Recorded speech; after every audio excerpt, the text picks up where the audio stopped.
تو یہ basically 3 types ہیں، نفس امارہ، نفس لوامہ اور نفس مطمئنہ. اب یہ نفس جو ہے نا، یہ اصل میں ہوتا کیا ہے؟ یہ مطلب اس کی جو کہہ لیں کہ نیچر ہے یا اس کی حوالے سے جو اس کو ڈسکرائب کیا جا سکتا ہے، وہ اس کے بارے میں عربی کا ایک مقولہ ہے کہ النفس کالطفل، کہ نفس جو ہے نا یہ بچے کی طرح ہوتا ہے. یعنی بچے ضدی بھی ہوتے ہیں، اور بچے کو اگر آپ کوئی بات کی ٹریننگ کرو، کوئی بات بار بار سمجھاؤ تو اس کو سمجھ بھی آ جاتی ہے، پھر وہ اسی طرح ریئیکٹ کرتا ہے. ٹھیک ہے، جیسے ہم کہتے ہیں نا اس بچے کی تربیت کتنی اچھی ہوئی ہے.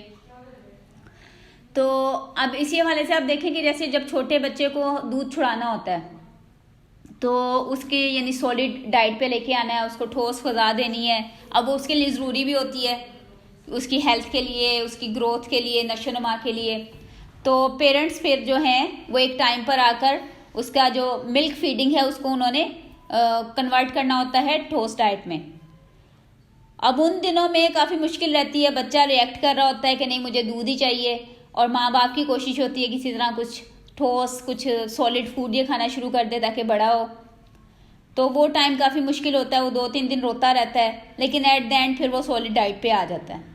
اور پھر جب وہ بڑا ہوتا ہے تو کئی دفعہ وہ دودھ نہیں پیتا جس دودھ پہ وہ سارا اس کا گزارا چل رہا ہوتا تھا.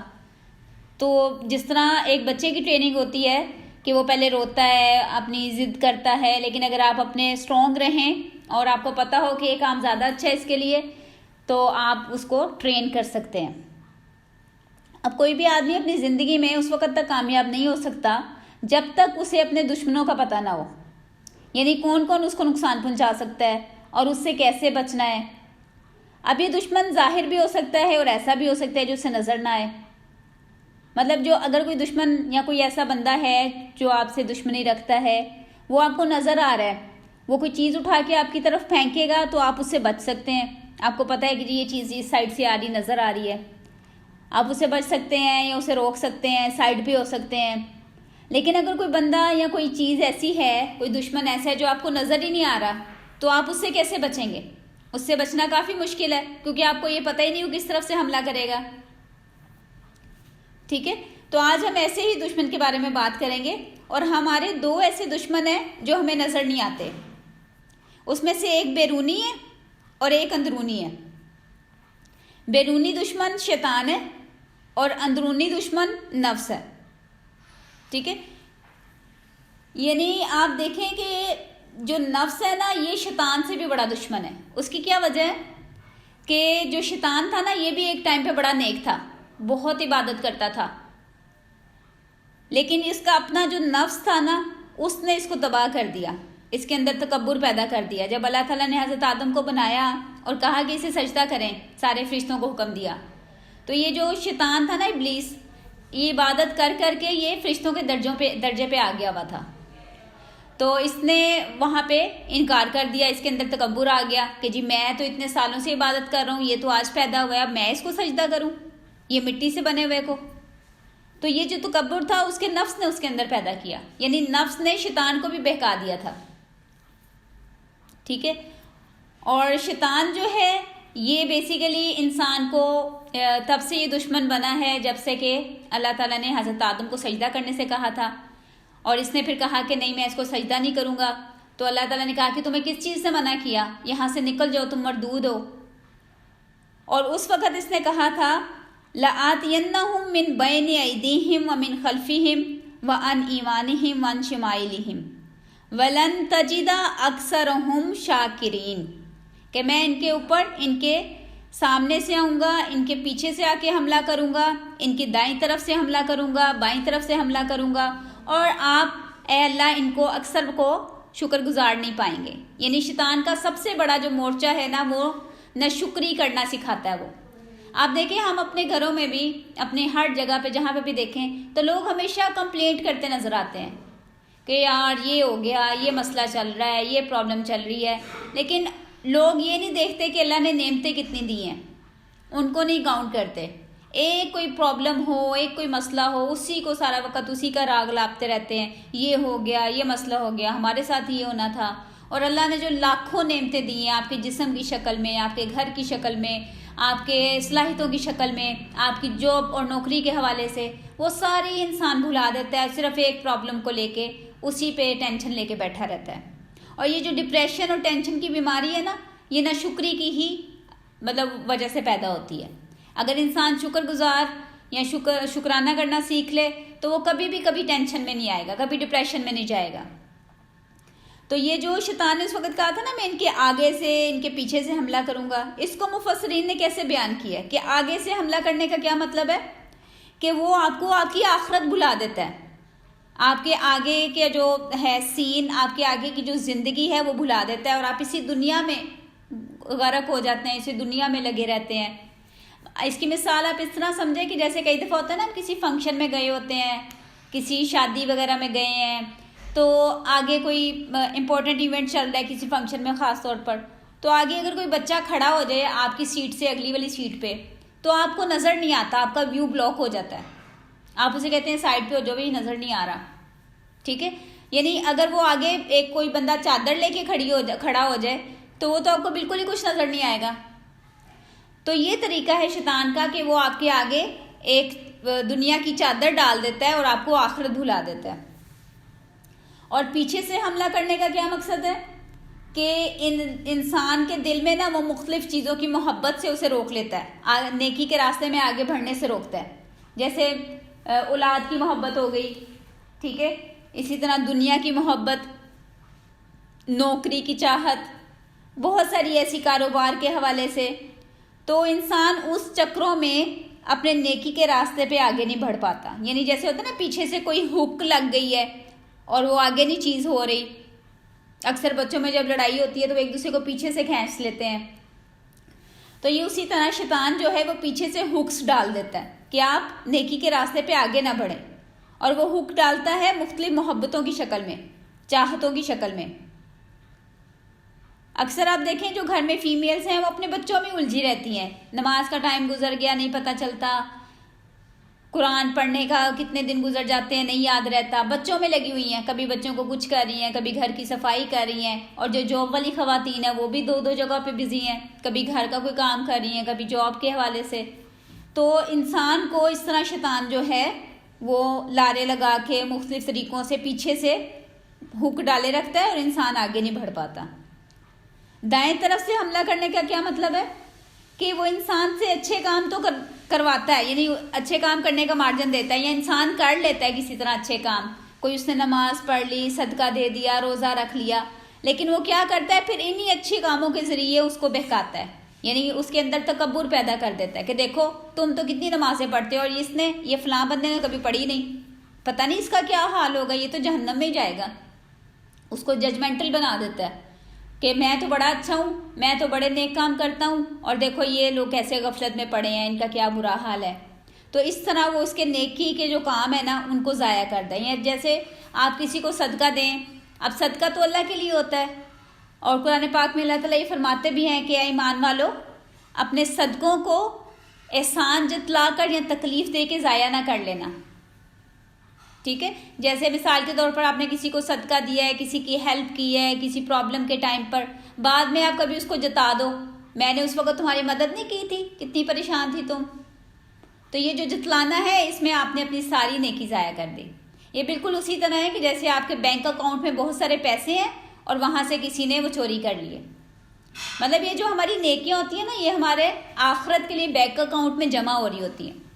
ٹھیک ہے، تو اگر آپ کے بینک اکاؤنٹ میں 10,000 روپے ہیں، آپ بڑے مطمئن ہیں کہ جی میں نے تو بڑی نیک کام کی ہے، میں نے تو ہمیشہ نمازیں پڑھتا ہوں، لیکن بعد میں آپ کو پتہ چلے جی وہ تو کسی نے نکال لیے وہاں پہ اندر ہی اندر، پتہ ہی نہیں چلا. وہ کیسے ہوتا ہے؟ وہ اسی طرح ہوتا ہے کہ آپ کے نیک اعمال کا تکبر شیطان آپ کے اندر ڈال دیتا ہے. یعنی نیک اعمال کرنے سے تو وہ آپ کو نہیں روک سکا، البتہ اس نے یہ کیا کہ اسی کے ذریعے آپ کو بہکا دیا. ٹھیک ہے، اس کو کہتے ہیں سیدھے رائٹ سائڈ سے حملہ کرنا. یہ جہاں پہ یہ ہے نا ان ایمانہم، یعنی رائٹ سائڈ سے، سیدھے سائڈ سے، دائیں طرف سے. جیسے ہم عام بھی کہتے ہیں نا سیدھا ہاتھ سیدھے کام، اس نے کام سیدھا کر دیا. تو مطلب یہ ہے کہ اچھا کام کیا، نیک کام کیا. سیدھے کام کرنا، نیک کام کرنا، اور الٹے کام غلط کام، گناہ کے کام.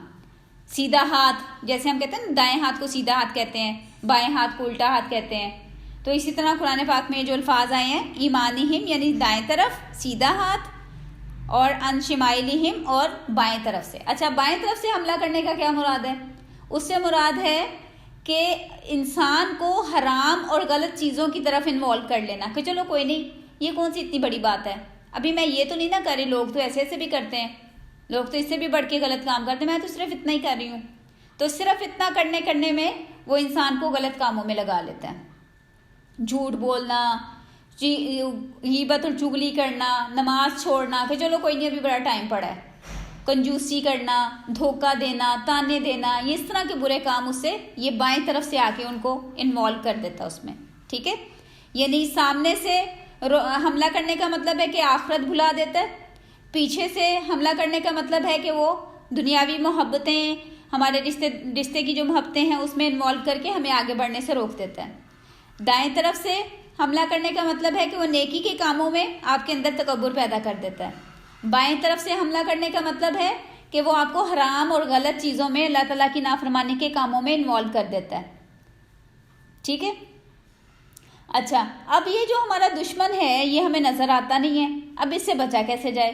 تو اس سے بچنے کے لیے بھی ہمیں کسی ایسی ہستی کی حفاظت کی ضرورت ہے جو اسے دیکھ سکتا ہے اور ہمیں بچانے کی طاقت رکھتا ہے، اور وہ ذات صرف اللہ کی ہے. ٹھیک ہے. ہمارا نفس اور ہماری روح، ہمارے اندر دو چیزیں، نفس یعنی جان کو کہتے ہیں، روح جو ہے یہ اللہ تعالیٰ کی طرف سے آئی ہے. تو روح جو ہے یہ اس کے اندر طاقت آتی ہے کیونکہ یہ آسمان سے اتری ہے، تو آسمان سے اتری والی چیزیں، اللہ تعالیٰ کے احکامات کی فرما برداری کرنا، کوئی بھی حلال کام کرنے سے روح میں طاقت آئے گی. اور جو نفس ہے یہ غلط کام کر کے، غلط چیزیں، نافرمانی، الٹے کام، گناہوں کے کام کر کے اسے مزہ آتا ہے اور یہ اسٹرانگ ہوتا ہے. مثلا دیکھیں جیسے بچپن میں ایک وہ غبارہ ملا کرتا تھا نا جس کے درمیان میں دھاگا بندھا ہوتا تھا، تو اس کے اگر ایک سائڈ سے ہم پریس کرتے ہیں تو دوسری سائڈ بڑی ہو جاتی تھی، دوسری سائڈ سے پریس کریں تو پہلی سائڈ بڑی ہو جائے گی. تو یہ بالکل اسی طرح کا اس کو سمجھیں کہ ایک طرف روح ہے اور ایک طرف نفس ہے. تو اگر آپ روح کو اسٹرانگ کریں گے، موٹا کر لیں گے، اس کو اللہ کی فرما برداری پہ لگا دیں گے، اس کو اللہ تعالیٰ کے نیک کاموں میں لگائیں گے، تو آپ کی روح اسٹرانگ ہوگی اور نفس کمزور ہو جائے گا، غبارے کا دوسرا حصہ جو ہے وہ پتلا ہو جائے گا. اور اگر آپ نفس کو حرام اور غلط کاموں میں، نافرمانی میں آپ زیادہ انوالو رہیں گے تو آپ کا نفس اسٹرانگ ہو جائے گا. ٹھیک ہے. تو یہ سارا کچھ جو ہے یہ اس طرح کہنے کے ورک کرتا ہے کہ انسان کو اپنی روح کو خود اسٹرانگ کرنا پڑے گا، اللہ تعالیٰ کی فرما برداری کر کے اپنے نفس کو کنٹرول کرنا پڑے گا. اور یہ نفس اور شیطان اب دونوں تو ہمیں نظر نہیں آتے. ٹھیک ہے. اب اس میں آپ دیکھیں کہ نفس جو ہے نا یہ زیادہ خطرناک ہے کیونکہ یہ ہمارے اپنے اندر ہے. مثال کے طور پر اس کو ہم ایک مثال سے سمجھ سکتے ہیں کہ کوئی ملک ہے، اس میں ایک بادشاہ ہے. ٹھیک ہے. اس بادشاہ کی ایک اپنے ملک کے اندر رعایا ہوتی ہے، اس کے اپنے لوگ ہوتے ہیں. یہاں ایک پہلے زمانے میں ہوتا تھا قلعہ ہوتا تھا، قلعے کی دیوار ہوتی تھی، اس کے اندر بادشاہ کے سارے لوگ ہوتے تھے. اب وہ قلعے کے اندر والے لوگ اگر بادشاہ کے دشمن ہیں یا بادشاہ کے وہ بات نہیں مانتے، بادشاہ کے خلاف ہیں، تو وہ بادشاہ کے لیے زیادہ نقصان دہ ثابت ہوں گے بجائے اس کے کہ وہ قلعے کے باہر کوئی دشمن ہے. ٹھیک ہے نا. اگر قلعے کے باہر کوئی دشمن ہے اور قلعے کے اندر والے لوگ بادشاہ کے ساتھ ہیں، اس کا ساتھ دیں، اس کے کنٹرول میں ہیں، تو باہر والا دشمن کچھ نہیں بگاڑ سکے گا بادشاہ کا.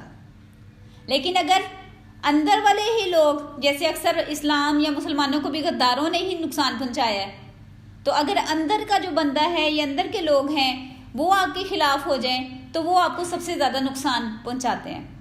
جیسے ہم وہ ایک محاورہ بھی ہے نا، گھر کا بھیدی لنکا ڈھائے.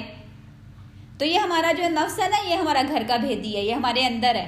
اور اگر آپ کا نفس آپ کے کنٹرول میں نہیں ہے تو اس وقت ہی شیطان کو بھی زیادہ حملہ کرنے کا موقع ملتا ہے. ٹھیک ہے. تو آپ دیکھیں کہ ہم باقی چیزوں میں اپنے ظاہری رکھ رکھاؤ میں، اپنے جسم کی خوبصورتی کے حوالے سے لے لیں، اپنے رشتہ داریوں نبھانے کے حوالے سے دیکھیں کتنی محنت کرتے ہیں. اگر کسی نے گیسٹ نے گھر کھانے پہ آنا ہو تو ہم صبح سے یا بلکہ پچھلے دن سے ہی لگ جاتے ہیں، یہ بنانا ہے، وہ بنانا ہے، صفائی کرنی ہے، یہ کرنا ہے، کپڑے کون سے پہننے ہیں، کتنی محنت کرتے ہیں ہم. لیکن جو اپنا نفس ہے اس کے لیے کبھی ہمارے پاس اتنا نہ ٹائم ہوگا، نہ اتنی ہم ایفرٹ کریں گے.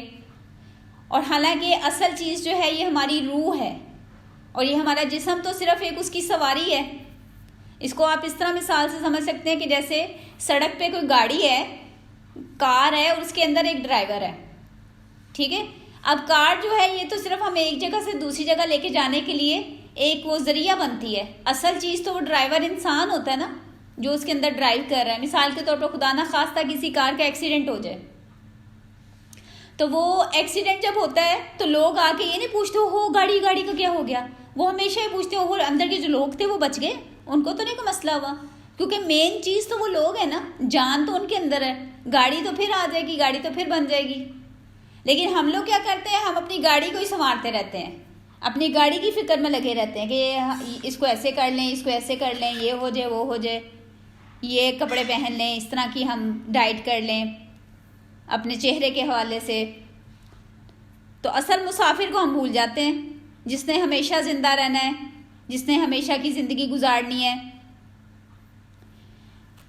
تو ہمیں جو ہے کوشش یہ کرنی ہے, سمجھنے کی بات یہی ہے کہ ہمیں اپنے نفس کو غلط کاموں سے بچانا ہے, اور اس کے لیے تھوڑی سی ایفرٹ کرنی پڑے گی. جیسے آپ دیکھیں نا جو ایکٹر لوگ ہیں یہ کتنی ڈائٹ وغیرہ کرتی ہیں, ماڈلس وغیرہ جو ہوتی ہیں, یا جو کھلاڑی ہوتے ہیں وہ اپنے آپ کو کتنی انہوں نے ٹف روٹین بنائی ہوتی ہے, پریکٹس کی, کیونکہ انہوں نے ایک اپنا فوکس رکھا ہوتا ہے کہ ہم نے یہ گول اٹین کرنا ہے, اس کے لیے وہ محنت کرتے ہیں.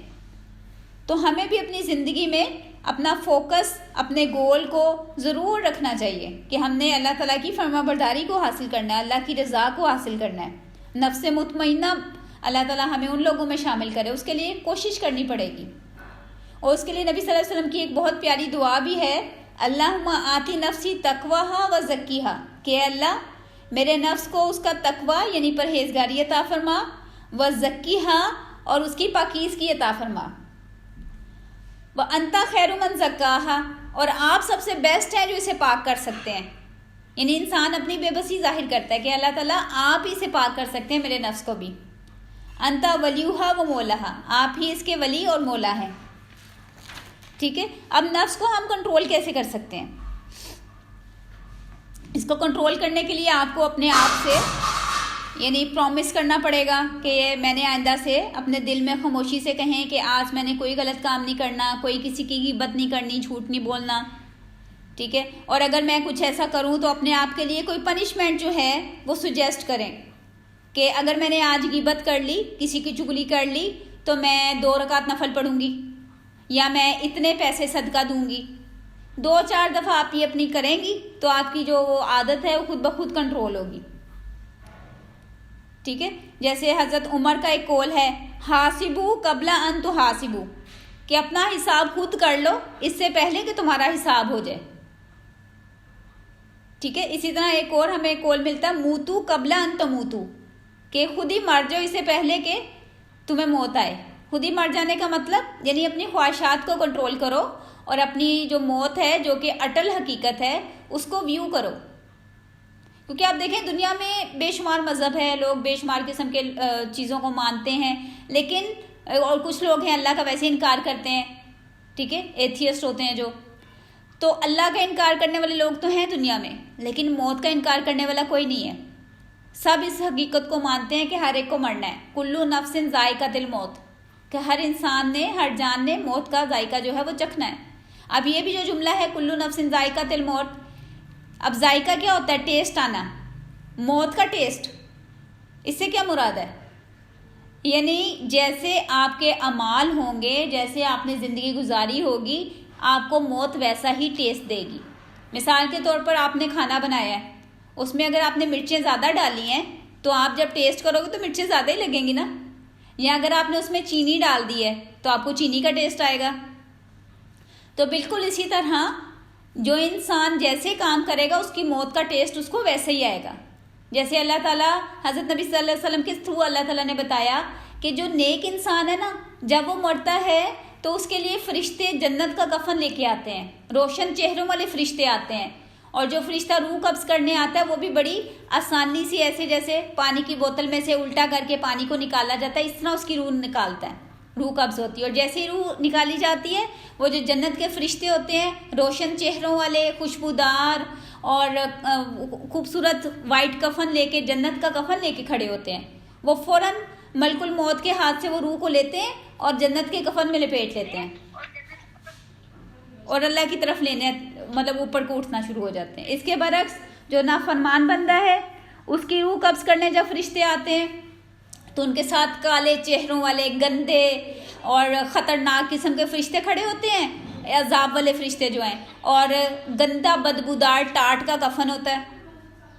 جیسے ملک الموت اس کی روح، اور ایک اس کی روح بھی بڑی مشکل سے بڑی تکلیف میں نکلتی ہے، بالکل اسی طرح جیسے کوئی بچہ غلط کام کر دے تو وہ کیا کرتا ہے، وہ میز کے نیچے چھپ جاتا ہے، اس کو باہر نکالنے کہیں آ جاؤ باہر نہیں آ رہا، اس کو کھینچ کے سیٹ کے باہر نکالنا پڑے گا زبردستی، کیونکہ اس نے غلط کام کیا ہوتا ہے نا، وہ ڈر رہا ہوتا ہے میرا انجام کیا ہونا ہے، مجھے مار پڑے گی، مجھے یہ ڈانٹ پڑے گی.